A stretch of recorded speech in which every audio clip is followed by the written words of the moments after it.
Rajarampuri police Thane हद्दीमध्ये कंजारभाट वसाहत मोरेवाडी इथं बेकायदेशीर गावठी हातभट्ट्या चालू असल्याची माहिती राजारामपुरी पोलीस ठाण्याचे पोलीस निरीक्षक सुशांत चव्हाण आणि पोलीस स्टाफ यांना गोपनीय माहिती मिळाली।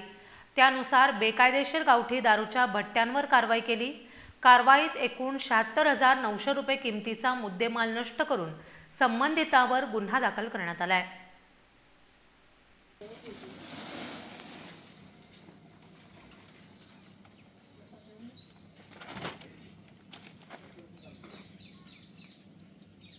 दाटला एकदम दाटला सोड